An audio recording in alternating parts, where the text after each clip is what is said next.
Well, hello, my friend. Welcome back to another episode of the From Chaos to Peace podcast, where I talk about how clutter is so much more than you think, and we put a spiritual twist on clearing that clutter to get organized. Thank you so much for allowing me back into your ears. Well, hello, my friend. Welcome to the podcast. I'm your host, Conny Graf, and I hope you're doing well. And thank you so much for spending some time with me in your ear. Let's dive into this episode and talk about what stops us from clearing the chaos around us and making life and work easier for us.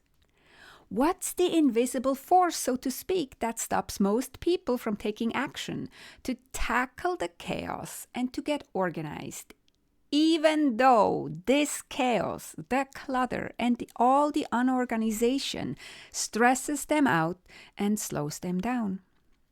Do you know what stops you? Really? Until you know exactly what stops you, can you really make a change and move forward? Maybe not. Probably not. In my years of helping people, I've observed three main obstacles: fear, reasons, and circumstances. Let's dive in a little bit deeper on these and listen closely and see if you can pinpoint the culprit in your life and business. Let's start with fear. Fear is our internal response to an unwanted future that we believe will happen. Fear wears many masks, but it always comes back to an unwanted future. For example, some things I heard over the years that are based or stem in fear. I'm afraid I will regret it, that I will give something away that I later realized I really needed and then I don't have it. I'm afraid I make this mistake and then look bad or stupid. I look bad and stupid to myself or in the eyes of others. I'm afraid I just waste my time, that I go into the wrong direction, that I try really hard to get organized, but that it will be all for nothing. I'm afraid I'll discover that I can't do it, that I'm doomed to be unorganized, that I'm broken. I'm afraid I will not recognize myself anymore after clearing all this clutter and getting organized. Because, let's face it, my identity is I'm an unorganized person. I might not recognize myself anymore after, or I'm afraid I will not like who I become. Think about it. Do you recognize yourself in one of these thoughts? Or what thoughts come up for you that are based in fear? It's really important that we ponder on this a little bit. Maybe next time you're in the shower. Let's continue with the second culprit, so to speak. Our logical reasons. While we experience fear more emotionally, right, in the body, we tend to experience reasons more from a logical standpoint. At least, that's what we think. We tend to believe there are external reasons or rules that we can't change, and so that's why we can't change ourselves. For example, we might think, it's just the way it is. It's a chaos.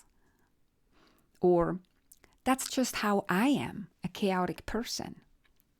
Or, that's just who I am, and I can't change it. We think it's fixed, unchangeable, or we are fixed and unchangeable. And it's just how it is, and so, therefore, we're frozen and stuck. And we find perfectly reasonable reasons why not to clear the chaos, why not to get organized, why not to move forward and change something. It's just not the right time. Makes perfectly sense, right? I'm busy with more important stuff. It's not important right now. It's too hard, too time-consuming, too much work, whatever, fill in, whatever comes to your mind as a perfectly reasonable reason. Our brain really makes us believe those are true reasons. Now let's look at the third culprit. It's our current personal circumstances, the specific and unique qualities of our current environment. It's what some people call the snowflake syndrome, when we think it might work for others, but it doesn't work for me because I am special. I have a special circumstance. But the irony is that most of our circumstances are again the result of our past actions, or more likely, inactions, right? While we have some control over personal circumstances, unfortunately, we often still see them as fixed, as permanent, as not changeable, even though they are our personal circumstances that we do have agency over. But we think, I don't have the time, says the air type. I'm too overwhelmed, I'm too stressed out, says the water type. I'm not inspired or motivated, says the fire type. I can't do anything without a detailed plan, says the earth type. As you can see, depending on your personality too, you might experience any of these three blocks differently. And most people fall into one of those four patterns when it comes to clutter and decision making. The four patterns or the four elements are fire, earth, air, and water. They're based on the elements in astrology. But those are also the four types that Carl Jung, the renowned psychologist, discovered in his work. He just called them intuitive type, thinking type, feeling type, and sensation type. I talked about this in episode 235, if you wanted to hear more about that. So let's look at these four types real quick, a little bit more in detail. So, for example, the fire type, which in Jung's framework, it's the intuition type. And fire types don't like feeling stuck, but they also don't want to make the wrong decision. Remember, we talked about it. It's the fear of making the wrong decision. So they fear losing momentum. And so they also fear of losing momentum because remember, fire types, they're quick starters, but they have a hard time keeping up. So they actually, if they're aware, they know that about themselves. So they fear of losing that momentum because they know from experience that they may do that. So that might be their reasoning why they're not taking any action. So they leave the things undone. Earth types on the other side, which in Jung's framework are sensation types. Earth types, they want structure and stability. And their reasons are often about needing more time to plan or get everything just right before taking actions, right? They in general don't like change at all. So they're trying really hard to come up with all kinds of reasons and logical reasons and circumstances in their life why they can't move forward. Now the air types, in Jung's framework called thinking types. So the air types always have a million things going on and they tell themselves they'll deal with it later. But then later, of course, never comes. That's their environment, right? They always think like, yeah, I'll do it later. Yeah, I'll do it later. And they come up with all the reasonable reasons why later is better than now. But again, later never comes. And the last example I want to give you is the water types, which in Jung's framework are called the feeling types. And the water types really struggle because clutter has an emotional weight, right? Like I always talk about this. It sits heavy on your shoulders. And so the water type, because they hold on to things because of memories, guilt, or attachment, they really struggle with this emotional weight and they feel overwhelmed and they feel like they can't take action now because they're too overwhelmed. Their reason is, I'm too overwhelmed. I have to wait until I'm not overwhelmed. I have to know where to start. Without knowing where to start, I can't start. Yeah, so those are the four different ways of dealing with the fear, the reasons, and the circumstances. These are just some examples, right? I mean, I don't want to overwhelm you with all these different examples. You can just think about your own reasons, your own fear, and your own circumstances that you tell yourself why you're not taking action, why you're not clearing that clutter or getting organized or taking this next step or taking the action that you want to take. And then see whether it might stem more from a the fire element, so being the intuition type, whether it stems more from your dominant element being earth or air or water, one of these four, right? And I have a quiz on my website where you can figure out what your dominant element is. You can go there by typing in connygraf.com/quiz.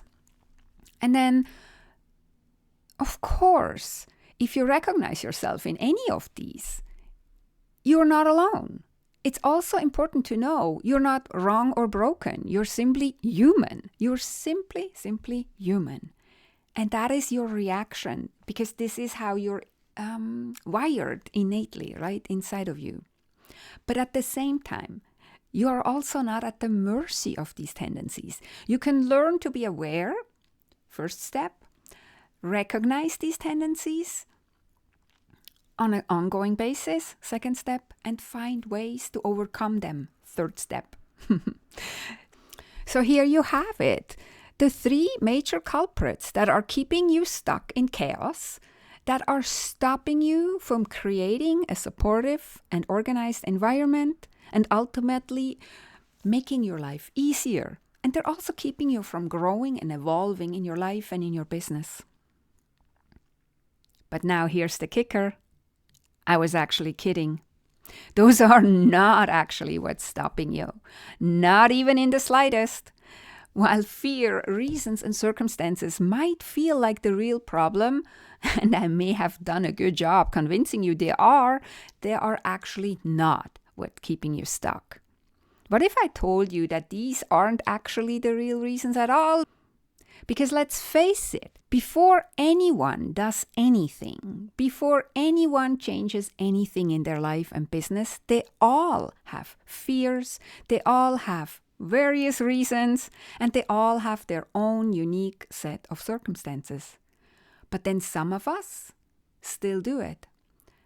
Some people still start the journey and make progress in anything that they want to do, despite the fear, the reasons, and the circumstances. So how can that be?